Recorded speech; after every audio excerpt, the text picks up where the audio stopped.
Would you introduce yourself? Tell us your name and DOC number. Okay, ma'am, my name is Noel Austin, DOC number 38305854. All right, Mr. Austin, and I see you have, let's see. I'm not sure. I don't have a list there. I see Mr. Hicks. Who else is there with you in, It's Stephanie Smith. and what is Miss Stephanie Smith's relationship to you, Mr. Austin? Friend. Okay, and do you wish her to speak on your Yes. behalf? Yes, ma'am. Okay. Oh, wait, now I got it. And and joining us, I guess, by Zoom is Ms. Trayon Austin, your daughter. We also have Linda Brooks, Michelle Brooks, and LaShawn Austin, who are here in support. So let me just read some identifying information into the record, and then we'll get started with the interview process, Mr. Austin. Okay. You're here today seeking a commutation of your sentence. You were sentenced in May of 2004 in Jefferson Parish. You received, let's see, a 10-year sentence for aggravated battery, 30 years for possession with intent to distribute cocaine, attempted first-degree murder, 2 counts. You received a 50-year sentence. And then as a habitual offender, you received a life sentence. So you're currently serving a life sentence. That's correct, ma'am. Okay. Your case this morning has been assigned to Mrs. Jackson. Would you answer her questions? Okay.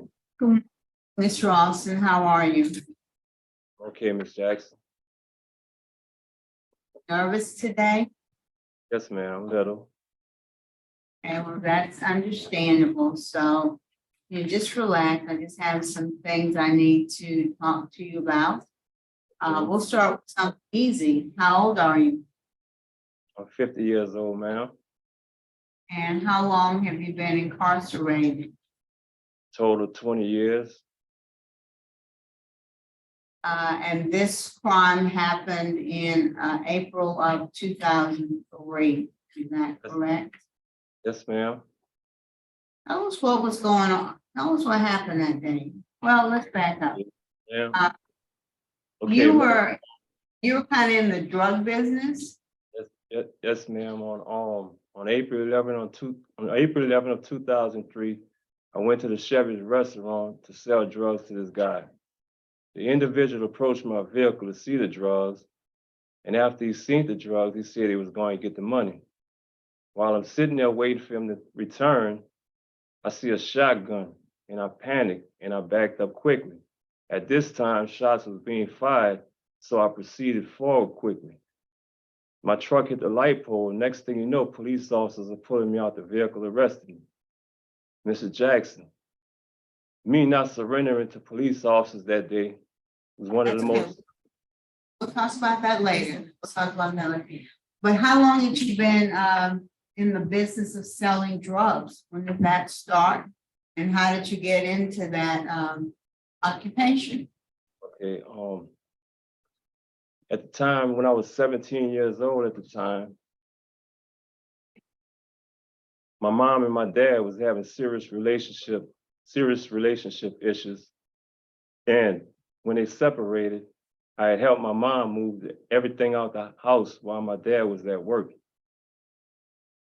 And after doing that, I felt like I couldn't cope with life from helping her move everything out the house at the time.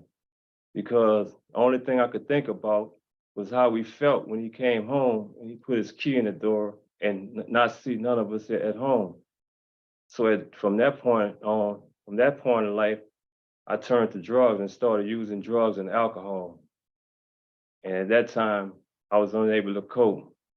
But thanks to God in these programs, I now live with life with different perspectives. Well, no, don't jump ahead. Okay, Jump ma'am. ahead. Let's talk about all the things you've done, and I'm going to give you that opportunity. But I'm trying to figure out what's going on with you in 2003. Now, you talked about using drugs. Okay. Okay. But 2000, did you, no, stop talking. okay. You move from using drugs to actually selling drugs. Okay. Ma'am, in 2003, How did that happen? And how did that happen? in 2003, at that point in my life, I was still using drugs, and I was recovering from a motorcycle accident that I had at the time. I was unable to work, and I made a very poor decision in using that as a means to get by. What were you selling? Cocaine, ma'am. Okay. And how long had you been selling cocaine before the incident that had happened on April 11th, 2003? How long had you been involved in selling cocaine? It was not long. It was like right after like my motorcycle accident. So that was 2002. Oh. Okay. I'm trying to Well, get it in well, 2000. obviously, but Ma'am? obviously, though, the police you had to be on their radar, Okay. right? Right. Otherwise, they send an informant in, they would not have set up a control by. So you had to be on their radar. Okay. The informant had called me about the drugs. You missing my point. Yes, You ma'am. missing my, Okay. Okay. they had to have had lots of information leading up to that you were a drug dealer. That's why they had a woman call you. So I kind of think you're minimizing your drug selling. That's what it sounds like to me. Ma'am, okay, Ms. Jackson, Yes, go ahead. I started selling drugs in 2002. That was, Okay. all right, 2002. After my motorcycle accident, I reverted to drugs. Before that, prior to that, I had multiple jobs welding prior to that. Okay, well, I guess you have to have been pretty actively selling drugs to a number of people for word of your activity to reach the police. Okay, You know, right. I hear what you're somebody saying. might make a sale every now and again, might not get on the radar for the police to set up this situation. Yes, ma'am. The guy that had set me up at that time, he called me, and when he called me, I know where I could have went and got the drugs for him. So that's what I did. I just used that as a means to get by. You know, I wasn't selling drugs for a long period of time. He just had been knowing me for a while, and he called and he influenced me to go get it for him. So you were sitting in a parking lot? Yes, ma'am.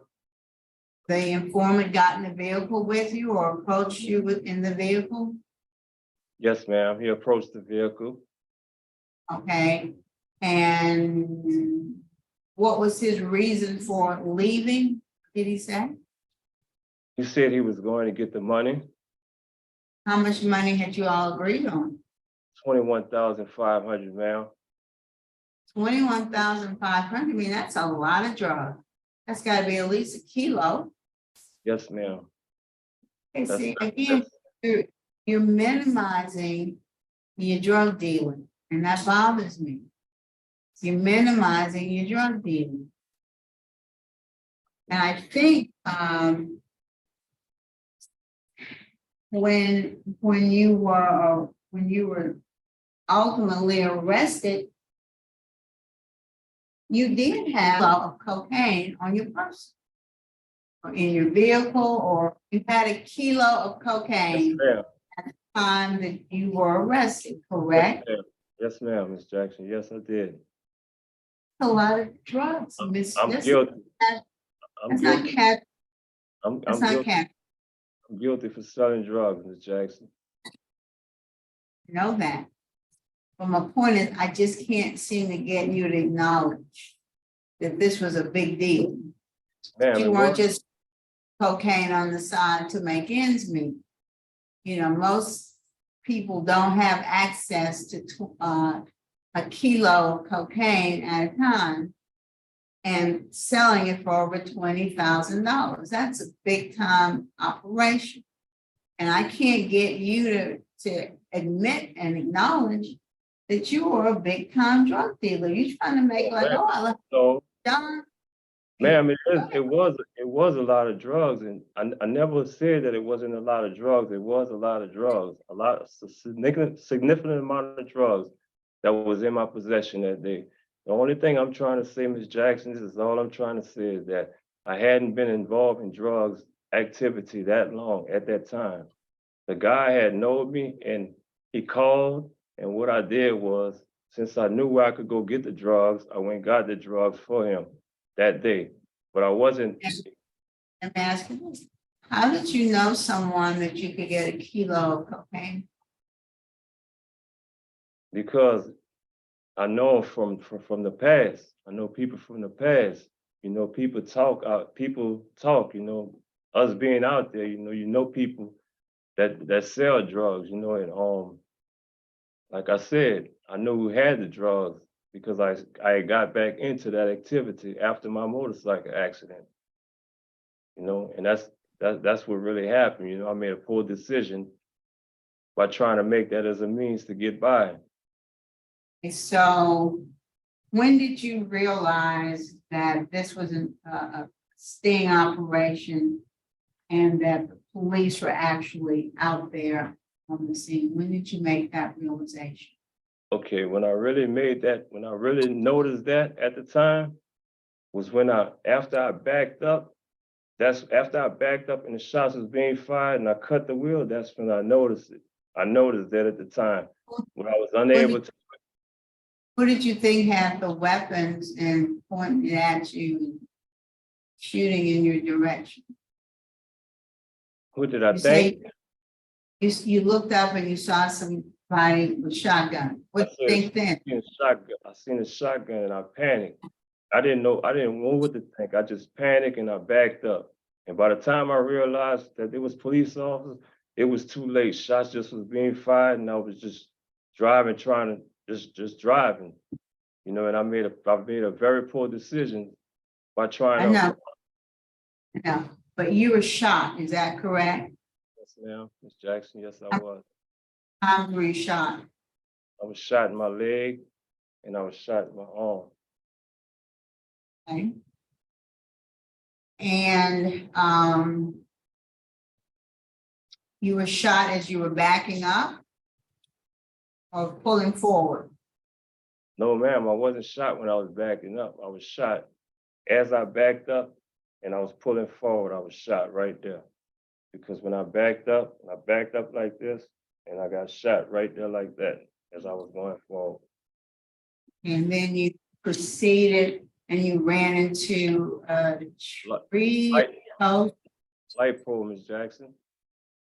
Okay.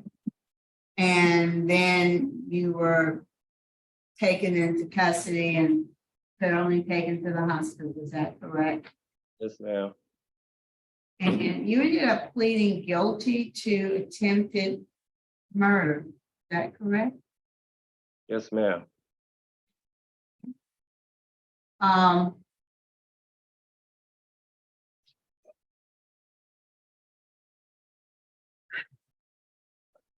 can't hear you, ma'am. Did you say anything? I hadn't said anything yet. Okay. So I didn't say anything yet. All right, so you had a prior distribution of cocaine in 1991, is that correct? Yes, ma'am. What kind of sentence did you get? I got a 5-year suspended sentence, 3 years probation. And how'd you do on that supervision? I didn't do good at all, Ms. Jackson. Now, why not? How did you mess up and why did you mess up? Because around that time I was going through issues, using drugs, drinking alcohol, and going through issues that resulted from my mom and my dad. Okay. What did you get an 8-year sentence? Ma'am, Did you have an aggravated battery? No, ma'am, the HS sentence unfortunately was for the same crimes that I'm charged with right now for attempt murder on the police officers. I was very No. fortunate to have similar situations. So this is a whole different situation? Yes, ma'am. Well, tell me about that. Well, ma'am, there's no way to describe my actions that day other than senseless stupidity and ignorance on my I don't behalf. want you to tell me what you did. Okay. What did you do to get an 8-year sentence? What actions caused you to get this charge? Okay, ma'am, Ms. Jackson, I shot at the police officers. That's at Officer Scott Zimlin. And I apologize. Under what circumstances? Because at the time I was angry in life. I had a lot of anger issues.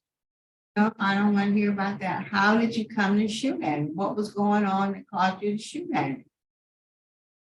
At that time, my mind, I wasn't stable, ma'am. How did you come in contact with the officer and why did you shoot at him? Okay, I was angry at the time. I felt like in my mind, I felt like the officer was harassing me. Well, what did he do to cause you to think you were being harassed? That's what I'm trying to ask you. What was the situation that caused you to shoot at this officer? Ma'am, he was just doing his job. I was down bad. I was wrong. I was at fault. All right, you have had 3 write-ups. The last being in 2010, that was aggravated disobedience. Tell us about that. Yes, ma'am. When I first come to Angola, I got written up for a three-way calling conversation on the phone. And the second write-up was for a work offense.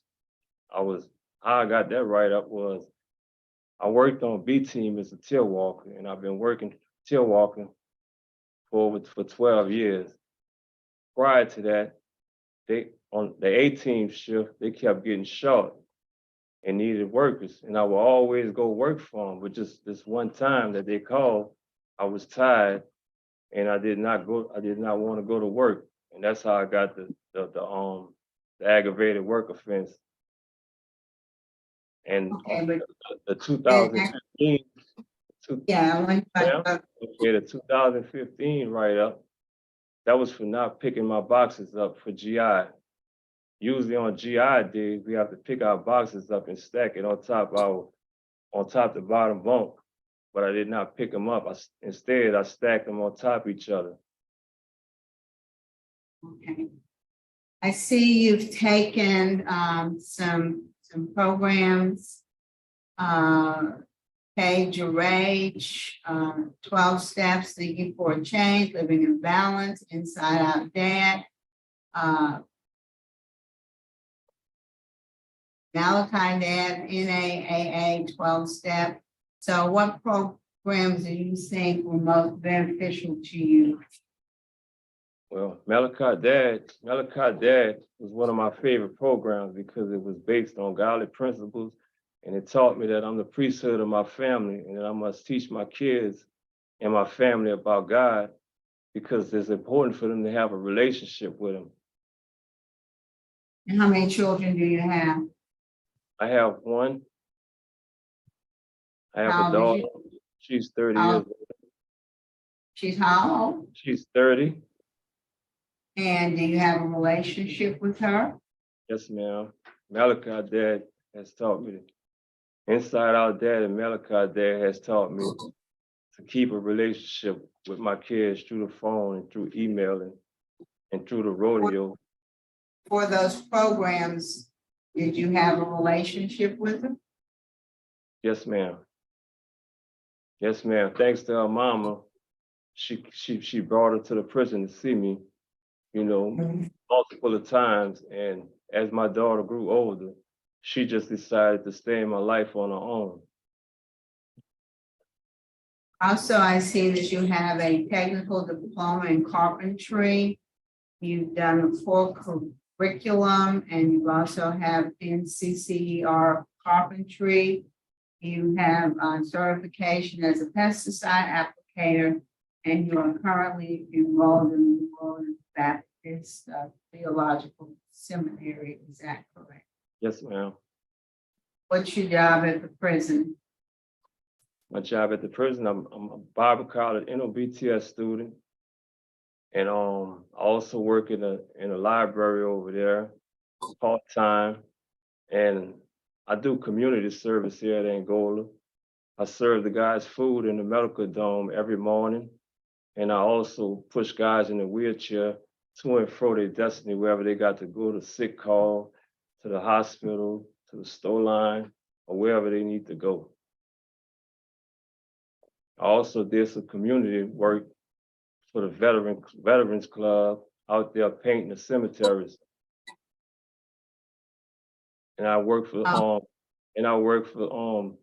Walter Smith through the corona at the vegetable process and washing vegetables. Okay. You have a good institutional record. Are you a trustee? Yes, ma'am. How long have you been? I've been a trustee since 2000, I want to say 2018. And what level of trustee? Class A, ma'am. You have a lot of letters of support.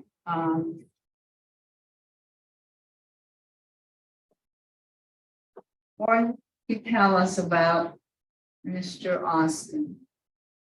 Mr. Austin is a minimum aid trustee. He's assigned to Ashford Dormitory, which is our medical dorm.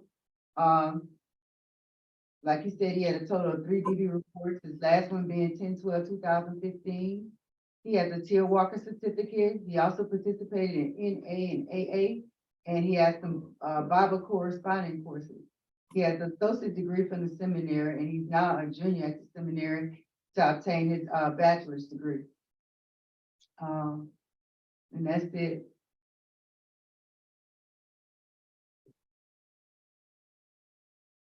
All right, Mrs. Renat, so that's all I have. Thank you. I don't see any other questions, so we'd like to hear from the folks who are here in support. First, we'd like to hear from the folks there with you. Could we hear from Mr. Hicks? Okay.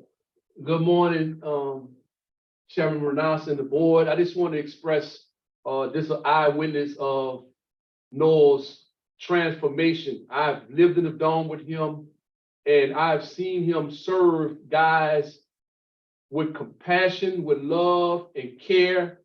And most of the times, a lot of the guys that are in the community, especially those dormitories like Ash, which is a medical dorm now, a lot of people don't see themselves being able to have the compassion to do that work and to serve guys that can't serve themselves. And time again, I've witnessed Noel get up every morning, serve those guys with care, with love and understanding, even when those guys are sometimes hard to deal with. He showed them love and support. I've seen him throughout his time in prison. I don't know the guy prior to prison, but in prison, I've seen his transformation. I've seen how he changed his life, and I've seen how he helped people through the course of his time here. Love and respect and his service to humanity is a phase. Then we have this other level that he deals with. He deals with his relationship with God. He's a faithful servant in Christ. He attends service on a regular basis and worship service, Bible studies, ever since I've known him. And I wanna ask this board that they would look at these things that Noah has done and his compassion, not overlooking his past, not overlooking the things that he's done in his life that was wrong and disrespectful, but to look at the progress that Noah has made over these last 20 years, and that the board would see fit to grant him a commendation of sinners. Thank y'all so much for giving me the opportunity to speak on and support Noah. All right, thank you. And Ms. Smith, we'd like to hear from you. Good morning. Thank you, honorary board, for allowing me to speak on behalf of Noel. What I can speak to and attest to today, I've been a part of the ministry. I am a minister ordained So there have been times where I have been able to preach banquets and witness Noel and know that he's on that path, and the path that he is on, it's real. The transformation in his life and the way he talks about his life, and not only that, how he talks about the regret of the mistake that he's made and what it caused in life. I believe that he would be a great asset to the world, to the young people, especially in the community. And his community-based and compassion that goes far, that you really rarely see many people do, that they look over what they need and care about what others need. So I can attest to the man that he is today. I did not know the man from the past, but I have heard today, and I do know that he is very remorseful. We've spoken about these things, and we know that the things that he did in the past and the pain that it caused others, as well as the pain that it caused his family. So today I would pray and ask that the board would look at the man he is today. And I appreciate you listening to me and having me speak for him. Thank you. All right, thank you. So we have your daughter with us, Ms. Trayon Austin. Good morning, members of the board. Thank you for the opportunity for allowing me to speak on behalf of my father, Noel Austin. My name is Trayon Austin and I'm 30 years old. I currently serve as a student success advisor. I graduated from Southern University with a bachelor's in social work, and last year I received my master's degree in nonprofit administration from Louisiana State University, Shreveport. Most of my experience has been in educational nonprofits, serving in schools to support low-income, first-generation students who face adversity in Baton Rouge and in Houston, Texas. My father and I have maintained a strong relationship, and we communicate often. I have been able to witness his growth. He has been a positive influence in my life and has encouraged me throughout these years. Throughout the years of visiting, I have met a few different individuals that consist of his bosses, professors, and other correctional officers, and they have all made positive remarks about his character. He encourages me and everyone that he comes in contact with to, just be positive. And I would like to share a story with you all that he shared with me. While working the annual rodeo, he would always bring books out to give to myself or other family members. He told me that he saw this little boy and he felt that the Lord was telling him to give him one of the books he had. He got busy and missed the opportunity because he no longer saw the family. He said in that moment, "Lord, if you give me the opportunity to see the family again, I will be obedient." Time went by and he saw them again. He approached the woman who I believe was the mom of the little boy and said, "The Lord wanted me to give your son this book, if that's okay." And he went on to say it was a book of Daniel. The woman looked at him in disbelief and said, "That's his name." That was the little boy's name. And he almost couldn't believe it himself, but he was excited to share that story with me. And that is his character. He is obedient. He exudes humility, honesty, and integrity. He is remorseful and takes full responsibility for his actions. I strongly believe that Jesus will continue to use him in these small yet powerful ways. My family and I will be a source of support for him to ensure that he is successful. He will have a place to reside and has employment lined up. He has always had plans to start a landscaping business, and we will help him, support him through that. His parents, my grandparents, are aging. My grandmother has been suffering from dementia and often wanders. I'm his only daughter, and my son will be two years old in a few weeks. While we will be there to support him, my dad will also be a huge support to us. He hopes to be able to see my grandparents through their last years and help to raise my son. And I trust him to do just that. My dad is a perfect example that corrections work. I'm certain that if given another chance, he will be a productive citizen. I'm hoping and praying that you can find it in your hearts to have mercy and give him a second chance at life outside of prison. I am truly convinced that this time in prison has positively influenced his life through all of his accomplishments. Again, board members, thank you for your time. And I thank you for allowing me to speak on my dad's behalf. Thank you. We appreciate your input. Thank you. Mr. Austin, is there anything you'd like to say us before we vote? Yes, ma'am. I would like to thank God in the state of Louisiana, as well as all you members of the boards, this administration, wardens, for giving me the opportunity to present myself today. I would also like to thank this facility here at Angola for giving me the opportunity to participate in these self-help programs. And I would also like to say to the state of Louisiana, my victims, which is Michael Pizzolto, Eric Davis, and Danny Jewell, and also the community, that the way you once felt about me in the past is legitimate and understandable because a person is viewed by their character. 2 instances with police officers and other crimes for selling drugs. There was no other way to look at me back then other than a scumbag or a bad person who should not be released from prison. But today, I believe God has shown you how much He has changed me, and that I'm very remorseful for the trouble and pain that I have caused each and every one of you. And if given another chance, I would never, ever, ever feel society like this again. Thank you, and may God bless each and every one of you. All right, thank you, sir. I believe we are prepared to vote. I'd like to ask an executive session. We have a motion for executive session and a second. Is there any objection? All right, hearing none, we'll be in executive session for a few moments, Mr. Austin, to discuss confidential matters. We'll be right back. Okay. And Mrs. Jackson will be voting first.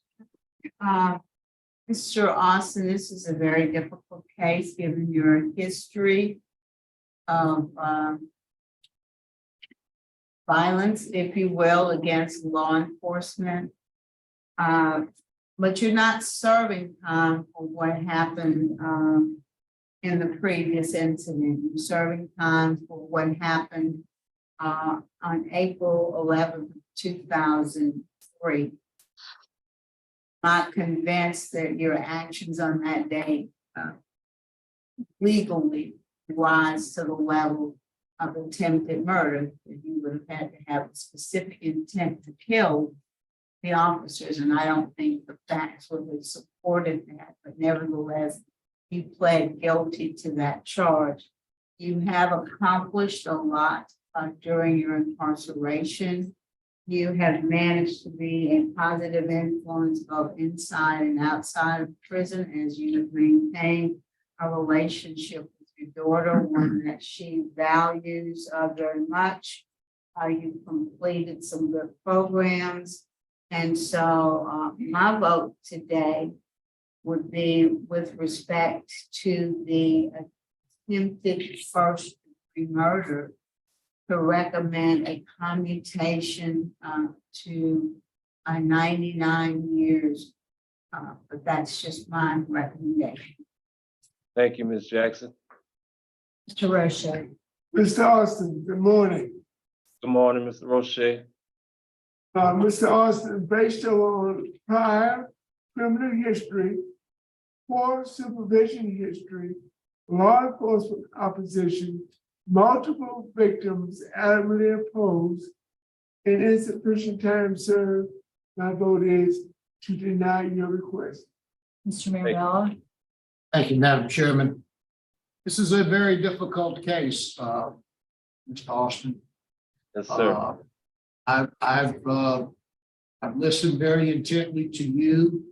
I don't know that you were totally honest with Judge Jackson, but I think she got the information out of you.